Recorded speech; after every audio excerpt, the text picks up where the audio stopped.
السلام عليكم ورحمة الله وبركاته. أهلا بيكم حبايبي متابعين قناة شيري. النهاردة هندخل في الوصفة بتاعتنا على طول، بس قبل ما ندخل في وصفتنا، هي وصفتنا لذيذة وسهلة وهي باينة من عنوانها إن شاء الله. دي أول حلقات سلسلة تفريزنا لرمضان. هعمل لكم حاجات كتير جدا جدا جدا، وهقول لكم على تكات معينة وحاجات معينة في كل وصفة. هديلك تركات معينة جدا بفضل الله. الحمد لله وصفات كلها أنا شغال عليها من سنين. المهم خلينا معترفين ان الهدف من التفريز ايه هو؟ ان احنا داخل علينا شهر كريم. الشهر ده احنا عايزين نوفره للعبادة، بس عايزين نخليه على قد العبادة. حتى لو عملنا حاجة يبقى حاجات بسيطة ما تاخدش منا وقت وما تضيعش منا اليوم. نخلي جزء وقت للقراءة القرآن، وقت للتلاوة. يبقى شهر كده حتى حاسة فيه بالمتعة، بيبقى حاجة تانية خالص. مش هنقعد نضيع الشهر ده. شهر جميل وضيف وخفيف وبيمر علينا وعلى يعني زي الهوا كده بيعدي على طول. فمش هنقعد نضيعه بقى في الأكل والعزومات والطلبات والكلام من ده كله. هنتعب يومين 3 ونوفر علينا بقية الشهر. هبقى أكلمكم باستفاضة في الموضوع ده في بقية الحلقات اللي احنا هنعملها مع بعض. خلاص يلا نخش بينا في الوصفة على طول. بس قبل ما ندخل في وصفتنا، لايك وشير وسبسكرايب وكومنت جميل حلو منكم زي قلوبكم البيضة بدعوة حلوة ربنا يكتبها ان شاء الله من بقكم ليا في الجنة. يلا. اولا النهاردة انا هفرز معاكم الخضرة للمحشي. تمام. هتقولي احنا هنفرز الخضرة للمحشي من دلوقتي؟ هنفرز الخضرة من دلوقتي للمحشي. انا عايزه اقولك ان الخضرة دلوقتي بدأت تغلى جدا، علشان كل سنة وانتم طيبين. الناس اللي صايمة في رمضان في رجب فايه، فكلنا صايمين اليومين دولت. فالخضرة غلت علشان كده. هما الناس بتستغل الظروف. فانا يعني نصيحة من اخت ان انتوا فرزوا الحاجات قبل الموسم، لان الحاجات عماله ترفع جامد جدا والناس بتستغل الموسم وبترفع في الاسعار. خلاص يلا بقى بينا ندخل، عشان احنا خدنا كتير جدا. اعرفكم الفرق ما بين كل حاجه والتانيه، علشان البنوات الجداد اللي لسه ممكن يدخلوا على الوصفه بتاعتنا. خلاص. انا اعرف البقدونس، لسه في حد دلوقتي ناس مش عارفه البقدونس من الكزبره من الكرفس من حاجات معينه.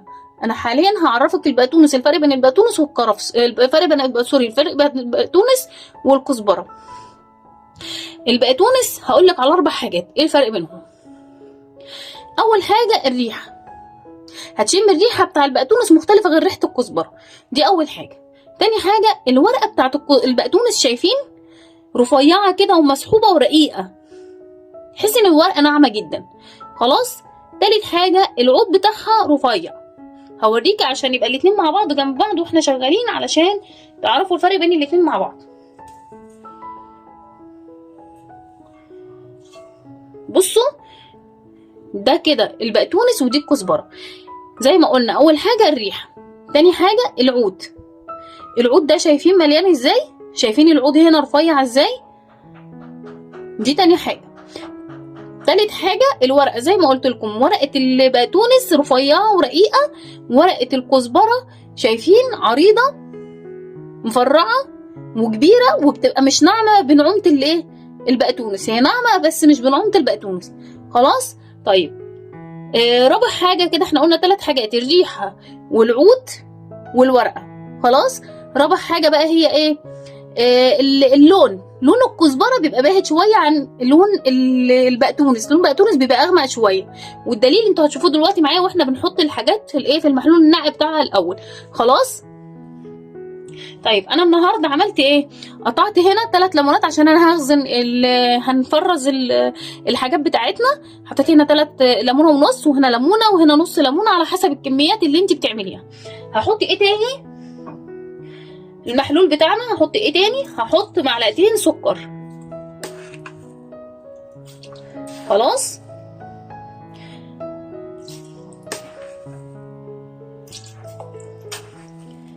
طبعا الطبق الصغير ده انا هحط فيه معلقه عشان على حسب الكميه عندي. خلاص. وهحط 2 معلقة خل.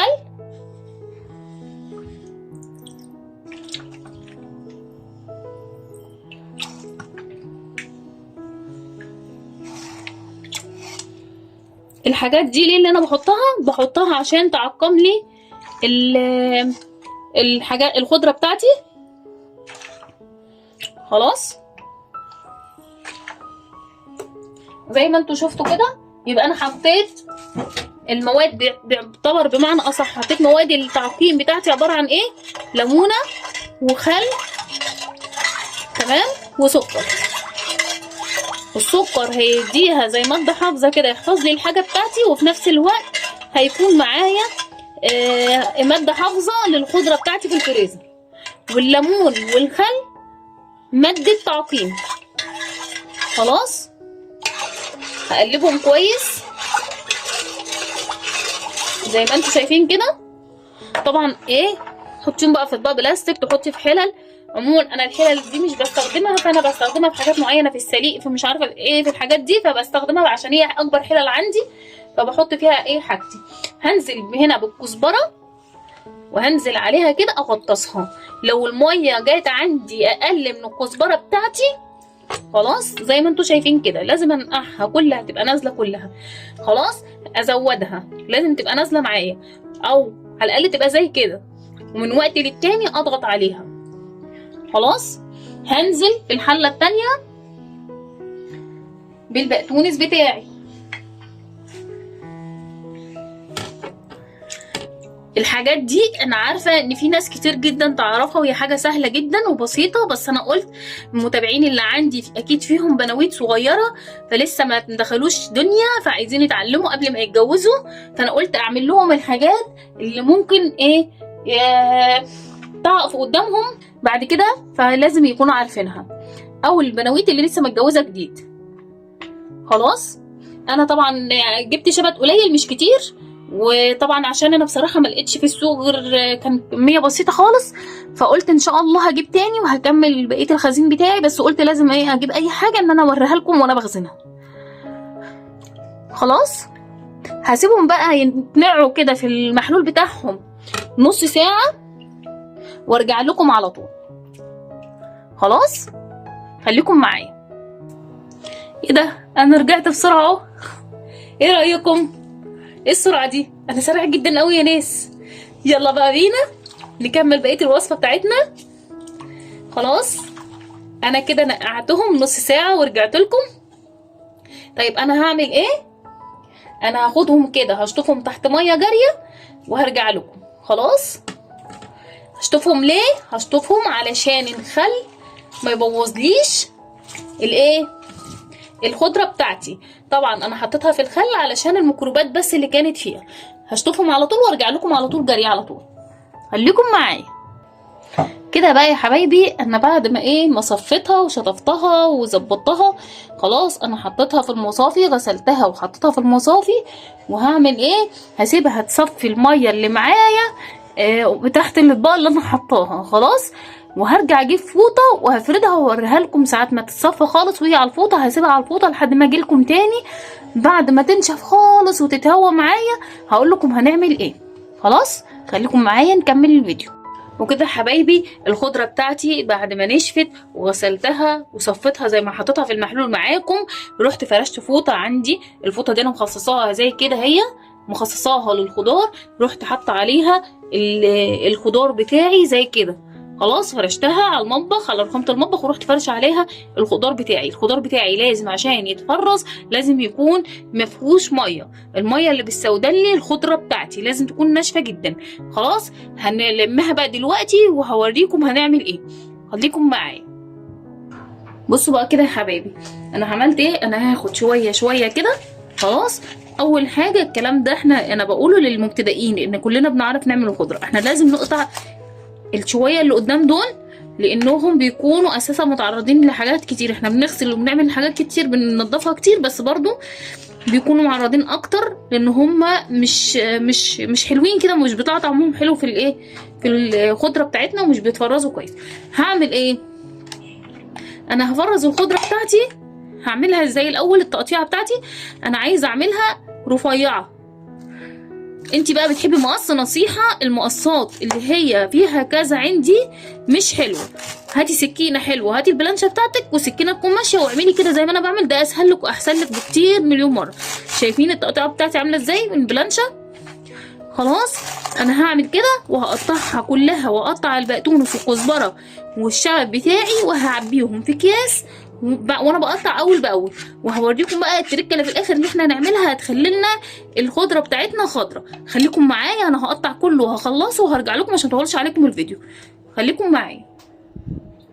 وكده يا حبايبي الخضره بتاعتي خلصت زي ما انتم شايفين، انا كيستها خلاص. بس انا حبيت اقولك على حاجات معينه.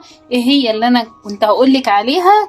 انا هقولك حاجتين انت ممكن تعمليهم لو انت عايزه الخضره بتاعتك. شايفين الخضره بتاعتي عامله ازاي؟ شايفين خضره ما شاء الله والله، والكاميرا ظلماها يعني بجد بجد، لا تحفه. خلاص الخضره هطلعها معاكم في فيديو من الفيديوهات وهوريكم هي طلعت خضره زي ما هي ولا لا. حاجتين اللي قلت لك عليهم، تريكتين اللي انا قلت لك عليهم من ضمن نجاح الخضره بتاعتي ان هي تفضل خضره زي ما هي. اول حاجه ان انا بعد ما عملتها في منقوع الملح، المنقوع اللي احنا عملناه المحلول يعني، رحت عامله ايه؟ رحت مفضياها، وبعد ما شطفتها تاني رحت محطاها على فوطه وسبتها طول الليل مع نفسها تتهوى. لازم الخضره بتاعتي تكون ناشفه تماما تماما تماما، ما فيهاش ميه خالص. تمام؟ دي اول حاجه.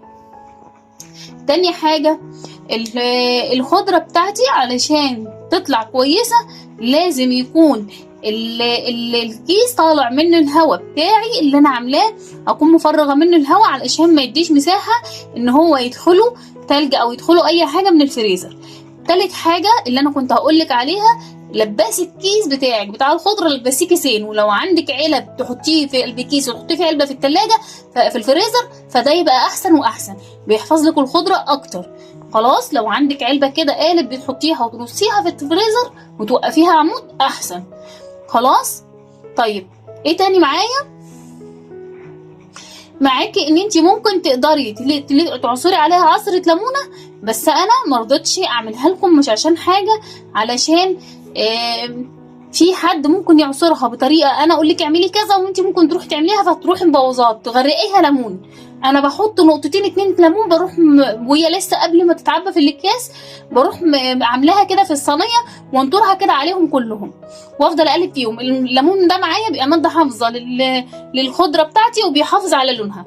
خلاص يا رب تكون الحلقه عجبتكم واستفدتوا منها. انا عارفه ان هي حاجه بسيطه، يا رب تكونوا استفدتوا منها وتكون حاجه كويسه بالنسبه لكم واقدر اقدم لكم كل جديد، ويا رب ان شاء الله اقدر اكون عند حسن ظنكم. يلا بقى اسيبكم في رعايه الله، بس قبل ما نقفل الفيديو بتاعنا لايك وشير وسبسكرايب وكومنت حلو جميل منكم بدعوه حلوه زي قلوبكم البيضاء، واللي معايا مشترك في القناه ما ينساش يفعلوا الجرس عشان يوصلوا كل جديد مني. اسيبكم في رعايه الله.